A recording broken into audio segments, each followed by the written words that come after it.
Bom, vamos falar um pouco mais sobre o Afeganistão. A Sônia já trouxe informações importantíssimas, né? Atualizações. A Maria também trouxe um destaque especial a respeito do que pode acontecer com mulheres afegãs, com a volta do Talibã ao poder 20 anos depois. Então é interessante a gente tentar mergulhar um pouco nessa história, porque o mundo hoje, inclusive o Ronald falava há pouco do preço dos combustíveis, né? E esses fatos acabam lá na frente fazendo você olhar para o preço da gasolina e se surpreender negativamente. Falar, pô, o que está acontecendo e tal. Porque isso mexe não apenas com o que o Afeganistão tem no seu solo. O Afeganistão tem petróleo, não é Arábia Saudita, não é Irã. Tem petróleo, nada que mexa com o mercado, mas tem. Tem gás, uma quantidade boa. Tem minérios muito importantes, principalmente para a indústria de alta tecnologia, indústria nuclear, indústria espacial. Eles têm minérios que são cobiçados, né? E não é à toa que a China e a Rússia não removeram seus embaixadores e nem o farão. Estão conversando, não saíram assustados, né, como coelhos. E enquanto alguns países removeram todo mundo e tal.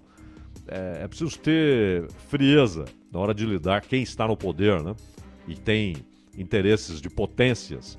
É preciso saber lidar com essas situações e não sair assustado. Mas o Afeganistão tem uma importância até para a sua posição geográfica. Você olha o mapa ali. Aquilo é o Oriente Médio, de verdade. Afeganistão, Paquistão e Irã. E você tem o Oriente Próximo, que tem influência do que acontece no Oriente Médio. Há influência sobre Emirados Árabes, Arábia Saudita, Síria, Israel, Líbano, Iraque. E o Afeganistão é um país diferente de tudo que há ao redor ali. Muito diferente. Muito especial. Todo país é peculiar, né? Tem suas peculiaridades e tal. Mas alguns são... Eles têm uma história especial, muito diferente de todo o resto. O Afeganistão, existe ali na cultura afegã uma aversão a um poder central.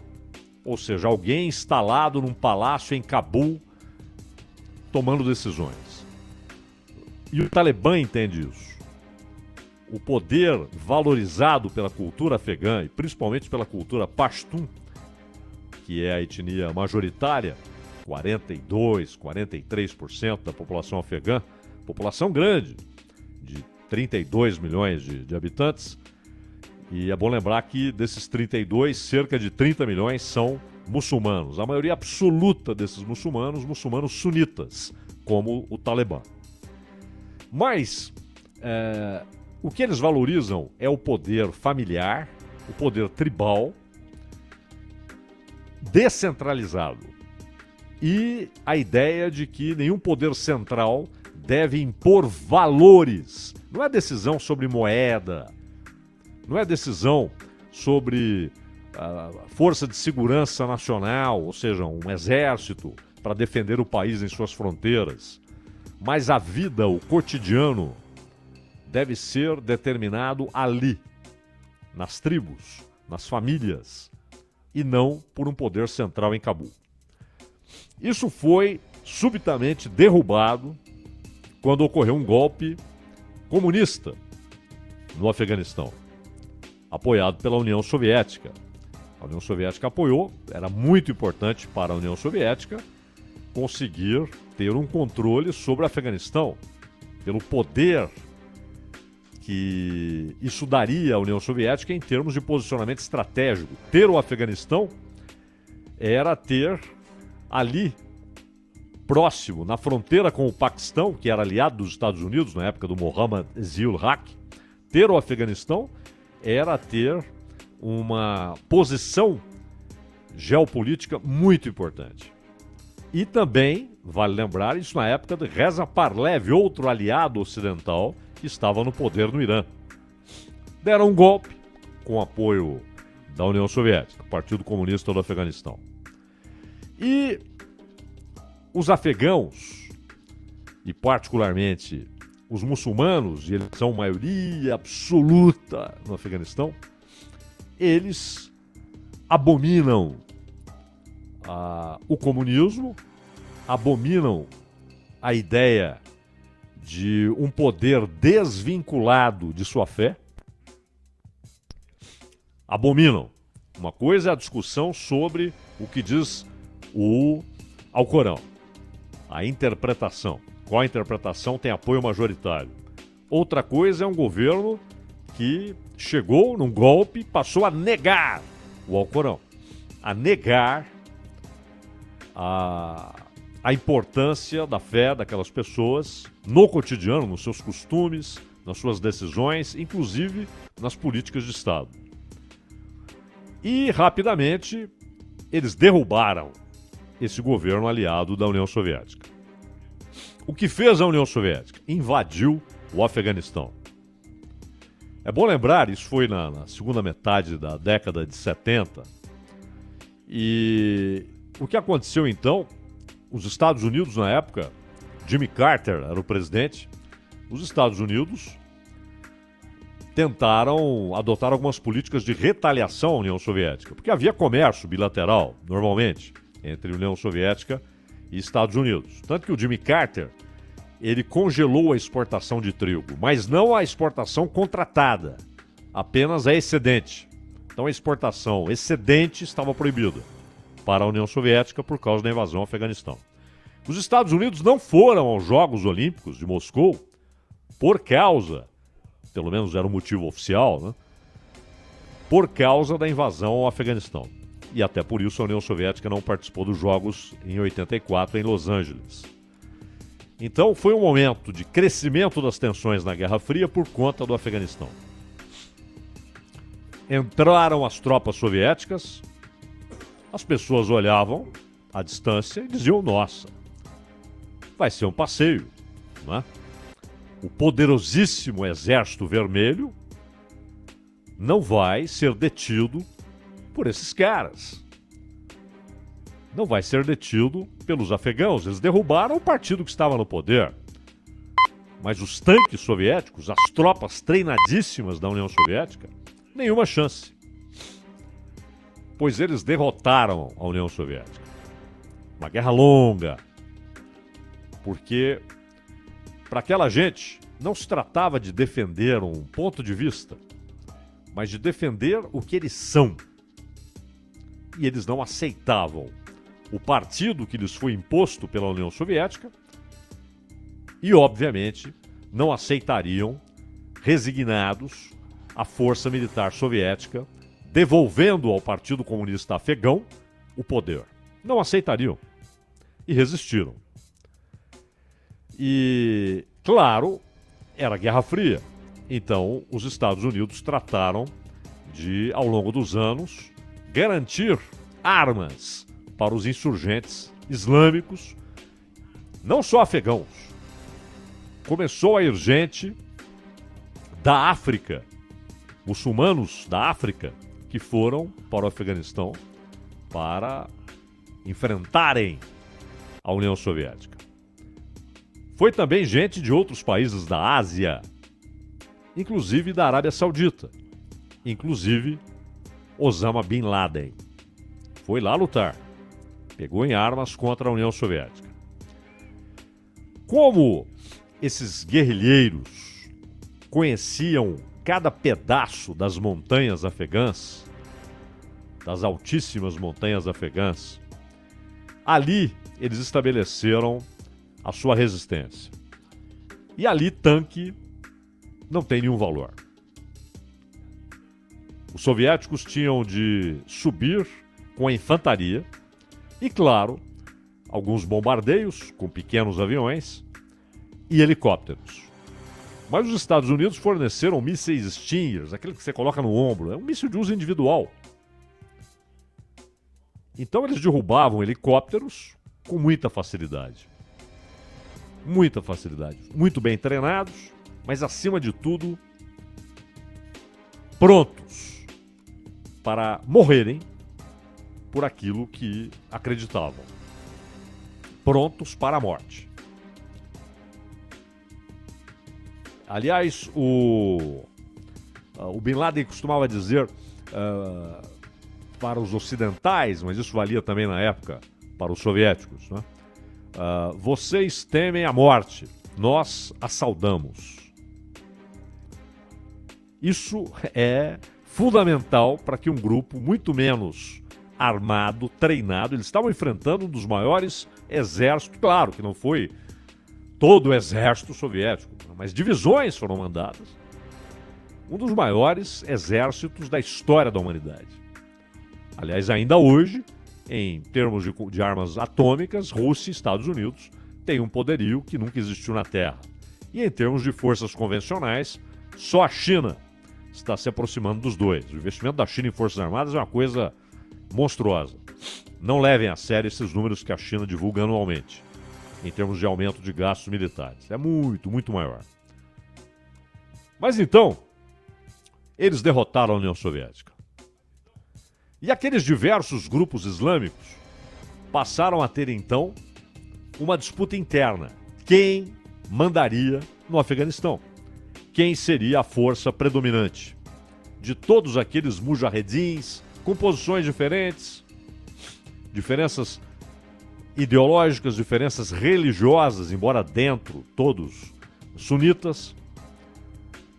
Só que o Talibã, e esse nome Talibã vale ressaltar.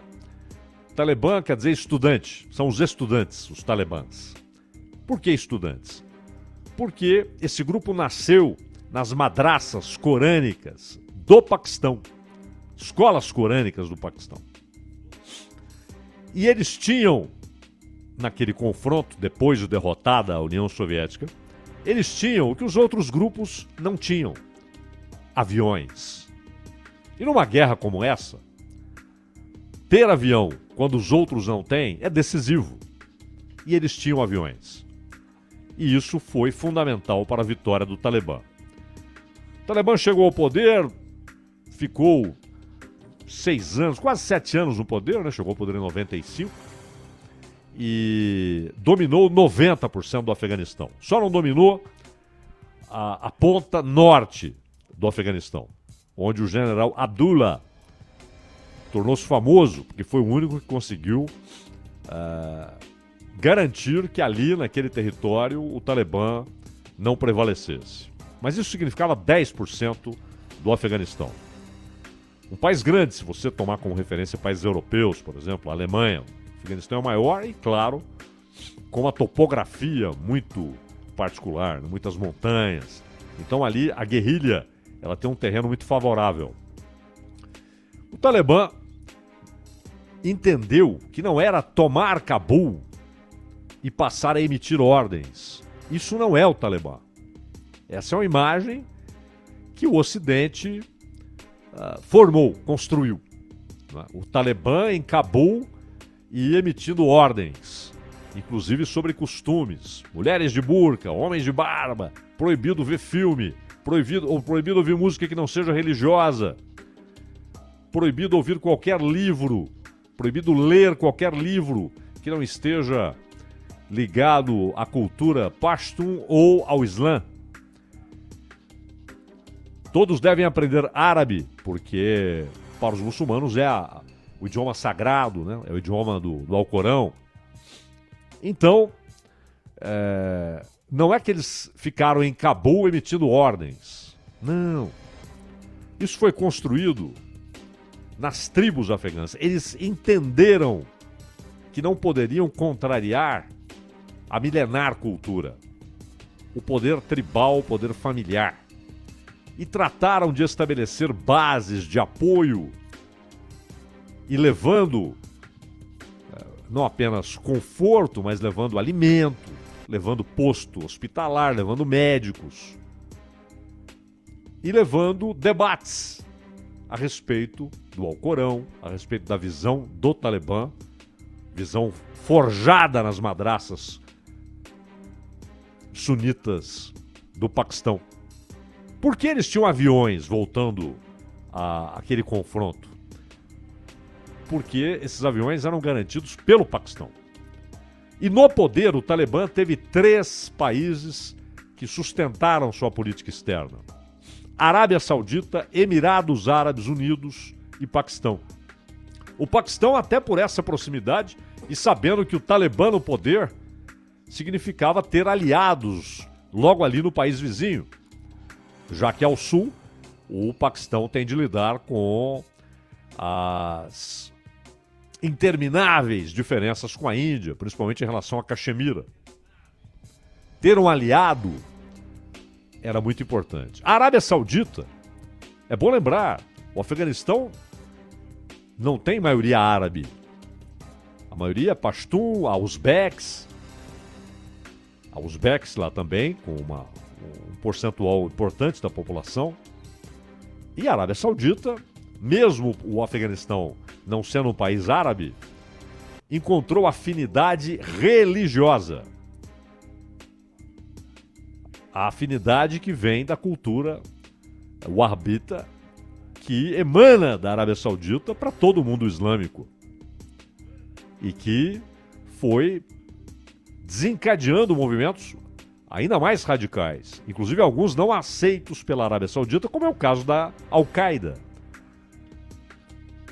E a Irmandade Muçulmana, que virou no século XX a fonte religiosa, ideológica, né? A fonte dos conceitos religiosos que inundou grande parte da região. Com Al-Banna e depois com Qurtubi. A gente sempre lembra aqui que foi um irmão de Qurtubi quem convenceu Bin Laden em palestras que ele dava na Arábia Saudita daquelas ideias. Ali está a origem da Al-Qaeda. Estado Islâmico, da mesma maneira. A diferença é que o Estado Islâmico entendia que era preciso fazer ali um local onde haveria o poder central do Islã. E o Bin Laden já estava morto, não poderia contrariar do alto da sua liderança, mas ele sempre discordou, ele achava que seria apenas um lugar facilmente bombardeável por Estados Unidos, por Rússia, né? E que o importante era levar, porque essa é a base dessa cultura que se formou no século XX no Egito, com Al-Banna e Qurtubi, de expandir o Islã. Expandir o Islã para o mundo. E com um ponto de partida. Ou você se converte ou você morre. Não é? O Talibã não é assim. O Talibã está muito mais ligado à ideia original de Maomé, da pequena jihad. Porque a grande jihad para Maomé era a luta consigo mesmo, cada um lutando contra o seu próprio interior. E a pequena jihad, a defesa dos lugares onde os muçulmanos eram maioria. A defesa do Islã nesses lugares. Não a expansão, mas a defesa. O Talibã é assim. O Talibã defende o Islã no Afeganistão, mas não é patrocinador de grupos que atuam no exterior. Diferente, por exemplo, do regime iraniano, que sustenta o Hezbollah, que sustenta o Hamas. Inclusive, é bom lembrar que o Hamas é sunita, mas defende o Irã por quê? Porque o Irã é fundamental para a sustentação do Hamas, assim como o Catar também, até por isso a Arábia Saudita e Emirados Árabes romperam com o Catar, agora estão se aproximando. O troço é complexo. E o Talibã, ele, além de ter garantido esse respeito ao poder familiar, ao poder tribal, ele garantiu, ao mesmo tempo, em reciprocidade, que essas tribos e famílias poderosas não economicamente, mas poderosas pelo poder que tem na sua região, garantiu dessas famílias apoio ao Talibã. E esse apoio não foi minado 20 anos depois. Acontece que apesar das diferenças de Talibã com Al-Qaeda, o principal líder do Talibã, Mullah Omar, não era apenas amigo de Bin Laden, ele era sogro de Bin Laden. Bin Laden casou-se com uma das filhas do Mullah Omar. E quando o Bin Laden teve de escapar da perseguição saudita, por quê? Porque embora o berço do que Bin Laden pensava estivesse no wahhabismo saudita, o Bin Laden, depois de mergulhar nas ideias de Qurtubi, passou a entender que a família real saudita é apóstata. Que ela, na verdade, é contra o verdadeiro Islã. E queria derrubá-la. Uma das metas, hoje inexecutável pela Al-Qaeda, mas uma das metas era derrubar a família real saudita. E passou a ser perseguido pela família real. E foi para o Sudão tal, e foi para o Afeganistão. Casou-se com uma filha de Mullah Omar e recebeu refúgio. Mas Bin Laden não ia ficar lá sentado, tomando chá, conversando, e tratou de estabelecer acampamentos de treinamento de guerrilheiros da Al-Qaeda com a permissão do Talibã. Por isso, quando há os ataques aos Estados Unidos, em setembro de 2001, a resposta americana quase imediata é atacar o Afeganistão, porque é óbvio que os Estados Unidos sabiam que o Bin Laden estava no Afeganistão, óbvio que sabiam que ele era genro do Mullah Omar. Claro. E atacaram. Bin Laden escapou, Mullah Omar escapou, as montanhas de novo foram fundamentais. E ele só foi morto, como sabemos, muito tempo depois, já com Obama no poder. Ele foi morto no Paquistão. Refugiado numa casa no Paquistão. Esteve também no Sudão. Teve refúgio no Sudão. Rico. Garantia dinheiro para alguns governantes do Sudão, para algumas autoridades do Sudão. E até porque a família dele tem construtoras, né? E uma família rica na Arábia Saudita. Então, o fato é que a presença de Bin Laden e desses acampamentos de treinamento que só existiram, o Talibã só permitiu por causa da relação do Bin Laden com o Mullah Omar. Mas isso não provocava identidade em objetivos de Talibã e Al-Qaeda. O Talibã era defender o Islã aqui. A Al-Qaeda era expandir o Islã para o mundo. E é claro que gente do Talibã não gostava da presença do Bin Laden ali, exatamente porque sabia do risco. Sabia que os Estados Unidos iriam descobrir que ele estava lá. E não deu outra. Os ataques em setembro, a resposta americana e a deposição do Talibã. E aí, claro, você tem uma série de títeres, você tem uma série de governantes que são colocados ali pelos Estados Unidos. Há uma eleição que Ashraf Ghani vence com o mundo dizendo que foi uma eleição fraudada. E ele ganhou do Abdullah. Abdullah tornou-se, com um acordo patrocinado pelos Estados Unidos, tornou-se o governante de fato e Ashraf Ghani o presidente. Só que o povo afegão olhava para esses caras, figuras palacianas.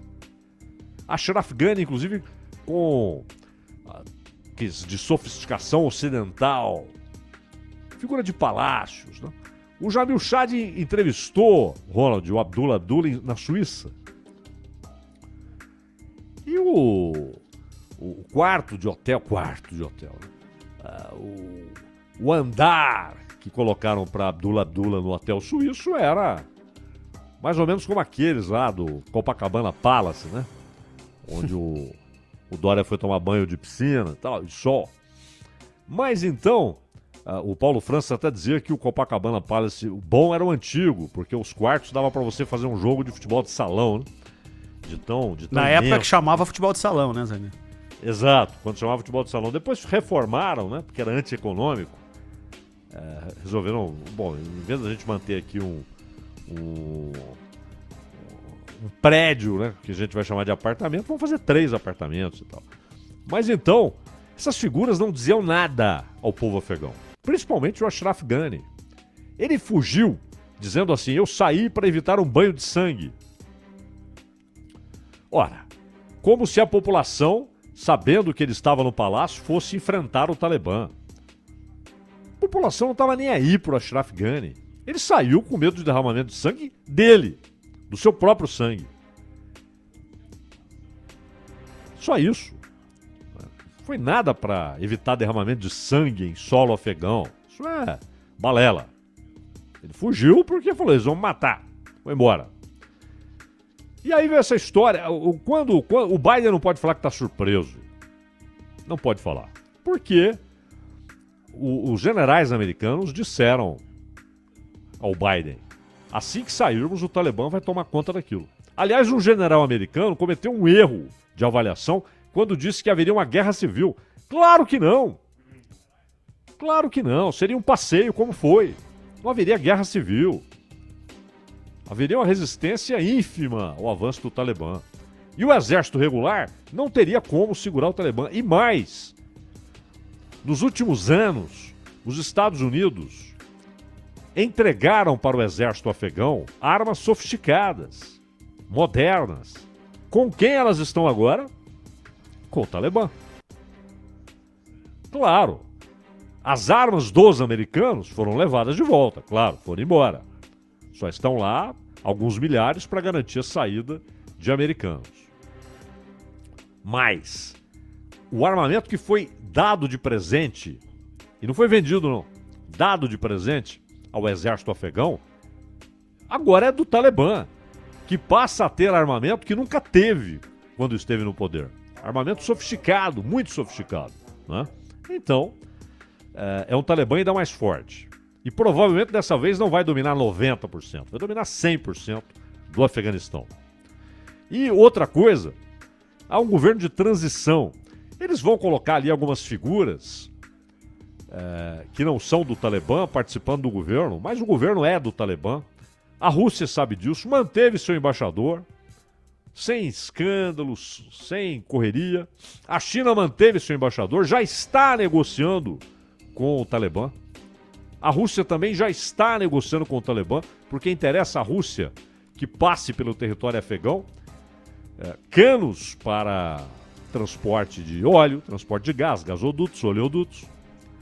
E a China, porque quer contratos para extração de minerais. Ela já tem esses contratos e quer que eles continuem vigentes. Extração de minerais que são fartos no Afeganistão. E os Estados Unidos perdem, primeiro, a oportunidade, né? Porque era hora de ter um diálogo e a capacidade. Porque em 2018, desde o Obama se falava na saída. O Trump, em 2018, mandou emissários para o Catar, que se reuniram lá com representantes do Talibã. E eles acordaram o seguinte, falaram assim para os caras do Talibã, nós vamos embora. Não vai ser hoje, não vai ser amanhã, mas nós vamos embora. E sabemos que vocês vão assumir o poder. Sabiam disso. Nós queremos só uma garantia, que vocês não darão espaço para o Estado Islâmico e para a Al-Qaeda. Vocês no poder, nenhum problema. Só queremos que vocês não deem espaço para a Al-Qaeda e Estado Islâmico. E o Talibã falou, tá bom, não daremos. Essa é a dúvida. Porque nesses anos recentes, o Estado Islâmico conseguiu chegar até algumas figuras do Talibã. Esse é o risco, de que parte do Talibã abrace ideias do Estado Islâmico. Aí é um perigo, aí é um risco. Caso contrário, do ponto de vista externo, o risco haverá para a população afegã, porque estará sob as normas rigidíssimas do Talibã.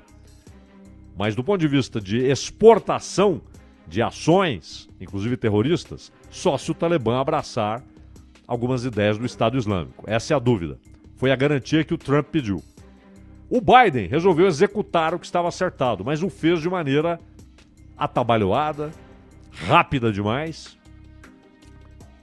E aquilo virou, o que era um acordo feito em 18, ao realizar-se, virou uma fuga acompanhada da retomada do poder pelo Talibã. Como é que 20 anos depois os caras têm armas? Primeiro, eles têm dinheiro, inclusive de exportação de ópio. O Afeganistão produz muito ópio. E isso é exportado para depois virar aquele tipo de narcótico. Inclusive, muito usado pela indústria farmacêutica e muito consumido nos Estados Unidos. E o Talibã tem aliados. Então ele não ficou sem armas. Na hora de agir, saíram os americanos? Saíram. Vamos tomar isso aqui rapidamente. Só que agora também com o armamento que o exército afegão tinha dado esse armamento pelos Estados Unidos. Ronald. Esse é o Bandeirantes Acontece. Este comentário de abertura do Cláudio Zaidan em instantes vira podcast. É o Entendendo a Notícia nos principais agregadores. Hoje teremos, depois da participação do Milton Neves, uma entrevista para falar exatamente sobre outros pontos ligados ao domínio do Talibã no território afegão. E ainda no programa de hoje, provavelmente, se o horário for cumprido, o presidente dos Estados Unidos, Joe Biden, vai falar sobre o envio de tropas àquele país. Já voltamos. Rede Bandeirantes de Rádio.